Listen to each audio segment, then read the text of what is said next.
Hey, what you think you're doing, man? Hey, watch it, I'm walking here. Who the hell you think you are, huh? Well, if you must know, my name is Christopher Walken, and I'm walking in a winter wonderland. Walking in a winter wonderland. Oh, God. Yeah, I think we're just gonna go with that.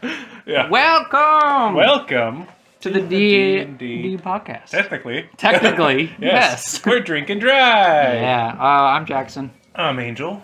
And today we're getting to the holiday spirit because it's December, so might as well get into the spirit. It's pretty holiday now after Thanksgiving. Yeah.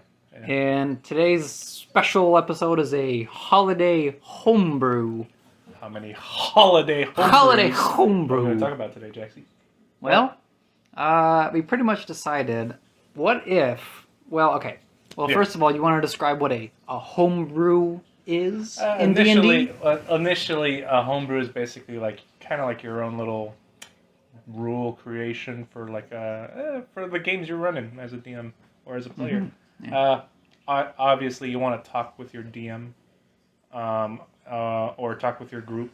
Or the DM creates it. Yeah, and initially you want to have a discussion and just have everybody sit down okay, so we're thinking about playing with the rules a little bit here. This is how we're doing it. You want to just stick with that? No. Terrible impressions. Yeah. That's the quality content you're here for. That's the quality content you get here at the D&D show, man. Oh my God. We're talking here. But initially, you just sit down, you discuss it with the group, and see, if you guys want to. That's a good idea. If it's a good idea, and to play around with those rules, and just to have a little bit more fun. For instance, it's just an unofficial content. Basically. Yeah. Unofficial. It's just your own table. It's you. It's what homebrew. you made. That's what you create. It is homebrew. I mean, obviously, you can pull inspiration and piece it together. Oh, I do that all the time. Exactly, and I think that's homebrew. Yeah, I count it. I'll allow it. Yeah, I'll allow it. Take from one book, take from another one, take it from an online source. Yeah. Mash it together. You just gotta Frankenstein just like taters. that shit. Yeah, that's too. Taters and Frankenstein go hand in hand, man. Of course. But yeah, so we're gonna talk about some holiday themed homebrew ideas, and we were kind of just man, I don't even remember how that conversation started. We just decided that we were going to do an NPC. We wanted to do something holiday themed. Yeah. And then we talked about creating our homebrew characters something or like NPCs. Because I think initially we were going to maybe think about a book to discuss or anything, but we kind of already did Rhyme with Frost Maiden. Yeah, we're okay.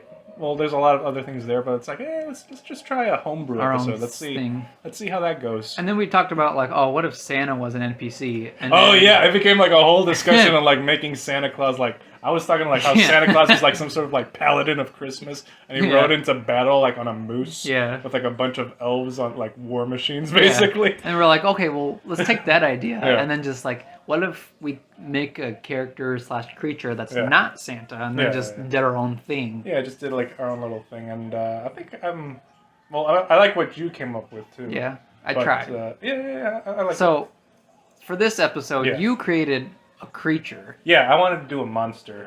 Yeah. And then I created an NPC character. Yeah. Not a playable character, an NPC. So yeah, just a thing you can meet in your, if you want to throw a holiday themed game, you know? And that's kind of the idea. Yeah. And basically, okay, so I guess I'll go first. Sure. Basically what I was thinking was I kind of wanted to take an already existing monster in D&D. Mm-hmm. If anybody's familiar with the Paradin, those ridiculous looking deer bird monster flesh eating things. Yeah, they're quite a sight. But they always I don't know, something about that creature always intrigued me. Mm. And reading up on the lore, they're pretty monstrous. They just go out, they eat, and they're really weird. They have weird shadows. Hmm. I don't know if you've read it, but apparently until it eats a person when it's flying, and you look at its shadow, it's the shadow of a human being. Oh wow! Yeah, it's really weird. That's interesting. But basically, I wanted to take that as my foundation, right? Oh, right. And pardon me, I basically just gave it like more holiday theme, made it like a nicer Paradin. Gave it like a white, basically like I call it like a snowy Paradin.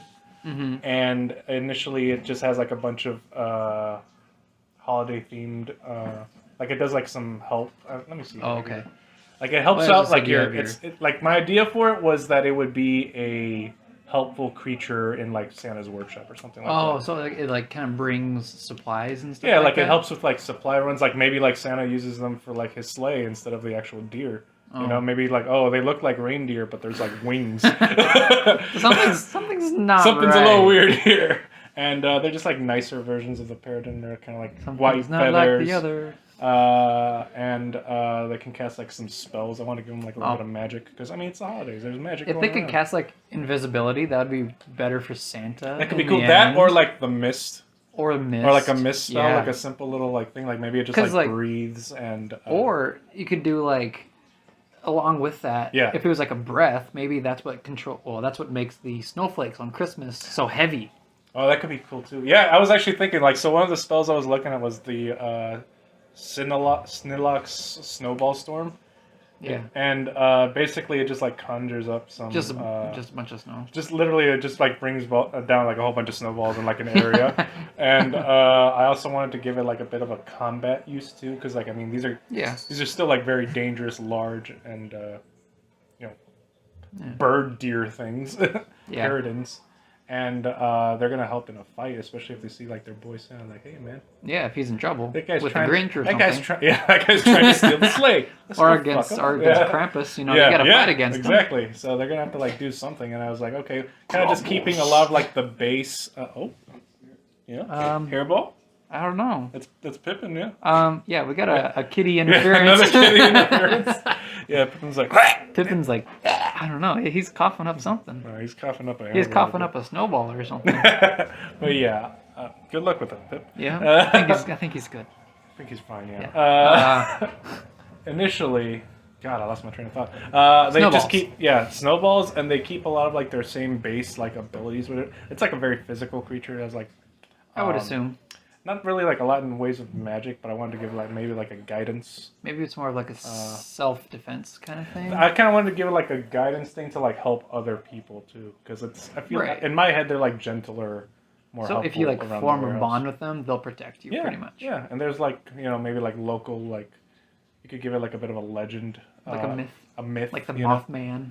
Oh yeah, like Mothman, basically. Something where, like, flying in the sky. They live in like the mountains, and there's like a legend amongst them, or like, maybe like amongst them that's where like Rudolph or like a Rudolph-esque figure among them. And that's where like, he kind of gets it from. Yeah, and just kind of like drawing the parallels from like Christmas to like D&D, and just making it fit in a way where I'm like, okay, well this would be kind of cool thing to throw at my players if I wanted to do a holiday themed game or something, That'd be cool. Not necessarily Christmas, but like it feels very Christmassy. It's like a winter folk tale in a way. In a sense, yeah. Where it's like, around this time, some figures start flying over the sky and nobody knows what they are. It'll be like the beginnings of that that like tradition of like this storytelling. Initially that. Yeah. It's literally that. Back in the 16th century, this creature began flying high in the sky. Yeah, strange reports of large man with. But yeah, it's a thing in the sky. Basically, my idea for a snowy Paradin. Like as far as like stats and mechanics go, like outside of just like a couple of spells, you could probably give it. And obviously, you can do whatever you want with it. Things that I feel made sense were like either to give it like some cleric-y spells or some sorcerer spells, because like it's like on a line for me where it's like borderline like worship of Santa, right? A Santa figure. Yeah. I was gonna say like a deep connection between the creatures like a holiday, and Santa. like a holiday spirit, and then also like spirits of winter, and giving it a little bit more of a fae like an theme. Elemental. Oh, okay. Elemental or fae, yeah. I couldn't really decide, but like it's homebrew. Fae creatures can definitely fit into. Yeah. I was feeling like I was also thinking like, that could be a cool little thing if it was like a fae thing, right? So it's like its own little setting. Like maybe this is like its own little like demi plane of like cheer and holiday. And they only come out on a certain They only time. come out certain times of the year, like throughout like all the like the multiverse or something. Right. Oh yeah, that sounds really awesome. I like that. Anyway, this is what happens. This is exactly what happens. You just keep going on, and we're like, oh God, crap, yeah. this is good. This is great. So I need to take a note real quick. But yeah, maybe like people like travelers who get lost in the snow end up getting like transported, or like one of these creatures ends up visiting them and like helps protect them from the weather or something. Maybe they have like a strange power. Yeah, strange like elemental magic that keep them alive. Yeah. And away from like most of the storm. I don't know. I kind of let my mind wander on that. I'm just like, yeah, it's actually kind of shaking. You let your mind walk in a winter wonderland. Yeah. Just have Christopher Walken joining me every step of the way. Yes. Yep. Yep. But yeah, that's my monster at least. Okay, one of them. Right? I do have another one. Another one. I mean, it's a much more simplified one. Okay. If I want to go more monster, like initially it was just gonna take a werewolf and a winter wolf, and just kind of like mash the two together, where it's just you know how like the big bad wolf always like huffs and puffs and blows things. Well, now the werewolf can do that. Essentially that he has like a cone of cold, lots of like basic werewolf stuff, and I don't know, maybe give him. If I really wanted to like freak out my players, maybe give them like a, I don't know, maybe like an aura of fear, and like the cold around him is like radiating that like damages players. Oh, sure, yeah. And those things are fast, so yeah. So if he moves fast, it's gonna be pretty gnarly, I think. It's kind of like what a Dementor does in Harry Potter. Oh, okay, yeah. You know how whatever they float over, it like instantly turns to ice. Yeah. Initially, yeah. It's pretty much that's what it kind of reminded me of a little bit. But no. I feel like that. It's not a bad comparison. I feel like that kind of like werewolf with that powers would be like the alpha. Yeah. Maybe with like all these different. That like, or maybe abilities. It's just like the werewolves here are just really weird. And there's only a few left. Yeah. But they survive because that they're so. They're just really like in tune with that element. I don't know. Maybe they don't need to eat as much. It's just more like of an instinctual thing. Like they have to kill. Yeah, and then they just wander into the village, snap. Snapping. I mean, they could with like their jaws. You're not wrong. I was gonna say snatch some sheep or something like that. Snatch some sheep and some really woolly goat. Let's start making alpacas and llamas more prevalent in fantasy. I feel like they don't get enough. I know they don't get the love. You know. But anyway, yeah, that's my holiday. I still like it though. Yeah. So those are your creatures, winter creatures. Just a few little things. But yeah. So what do you got in the works there, bud? So I wrote down some stuff for an NPC, and I actually went a little bit with Jack Frost, which is a character that's not talked about a whole lot around Christmas time. True, it's just like a figure. It's a name. He's just a very off to the side kind of character. So I was like, oh well, what if I like made him like a little bit more powerful, but not as much as like to be like a prominent Christmas figure, but one that kind of keep it like more loose. Like you could just put it into like whatever.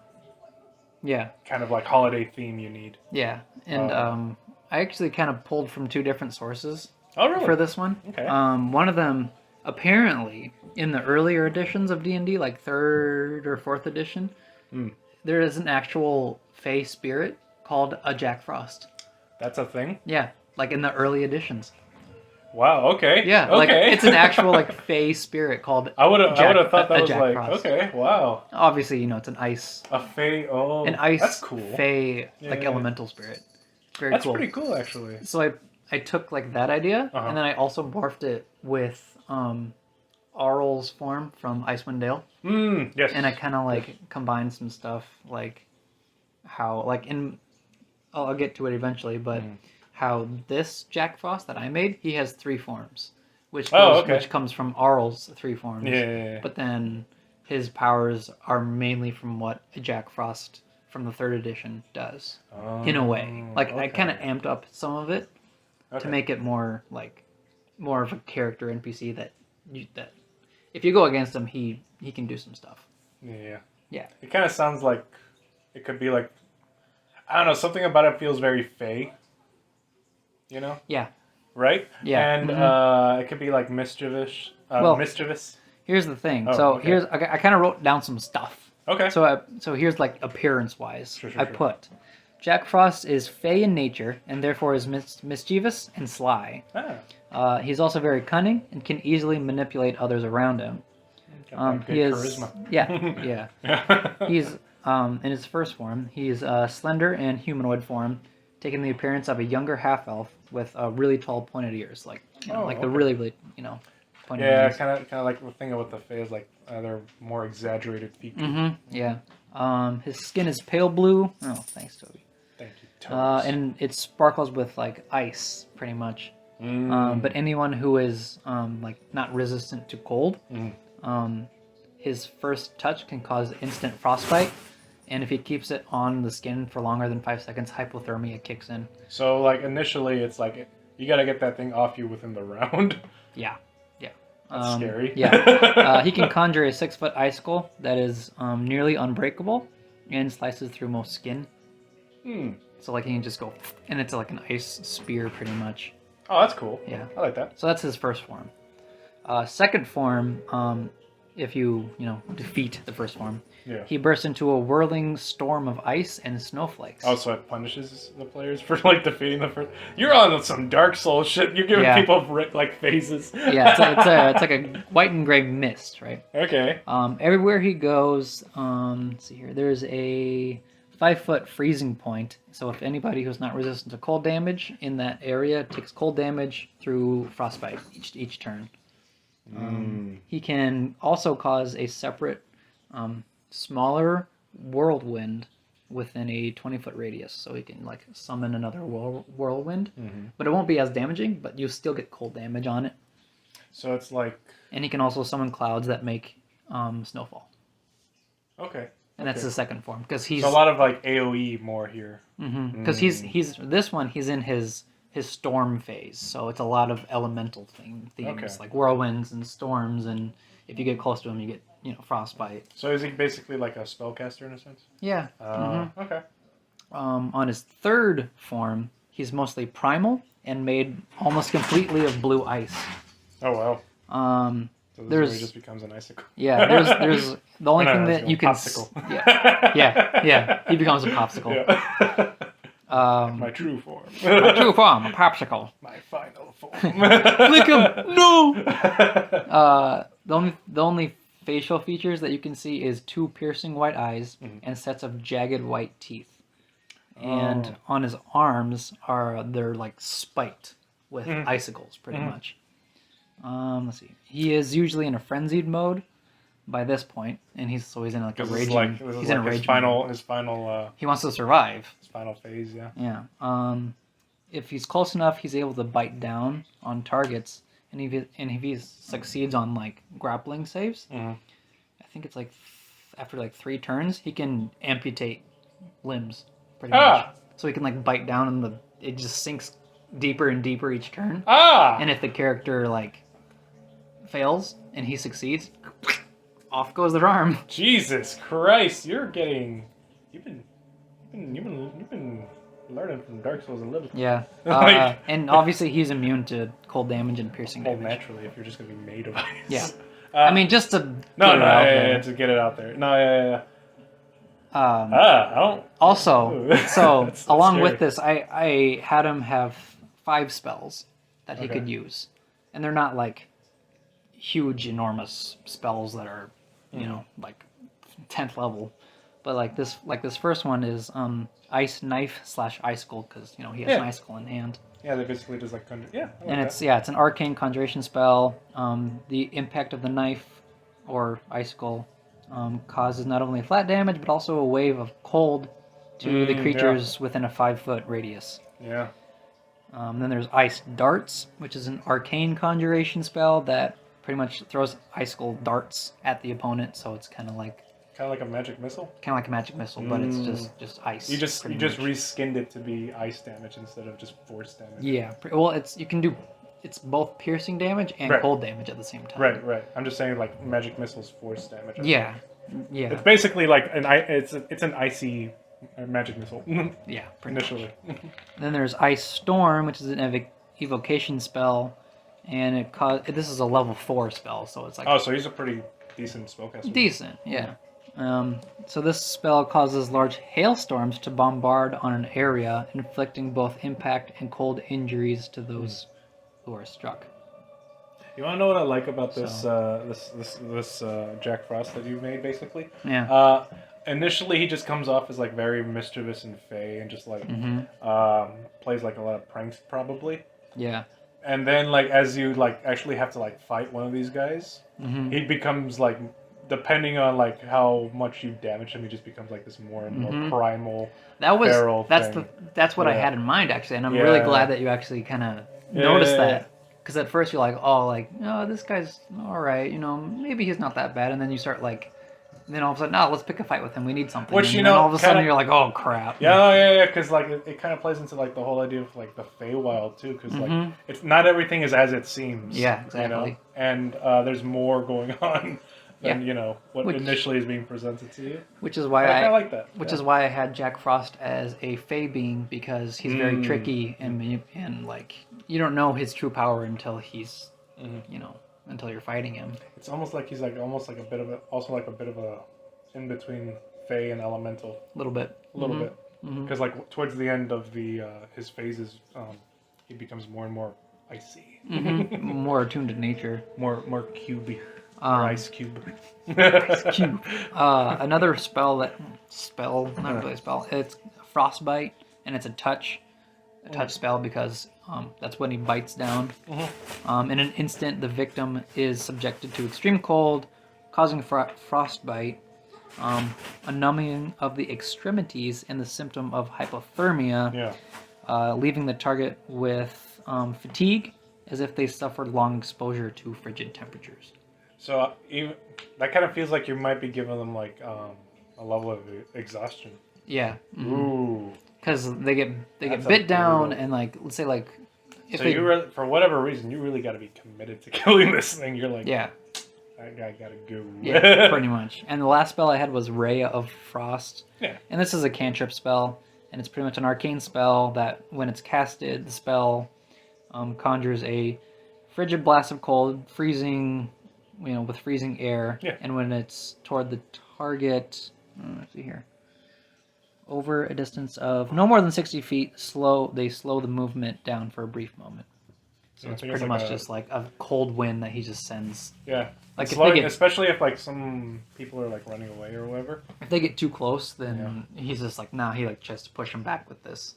That or like if others are running away, you could initially like slow him down as he like that too chases them after, that too. That would be scary. Yeah. Especially in the third form when he's like bestial and like he was like nope. Oh god, no. Why did we do this? We really pissed them off. Wrong decision. No. Yeah.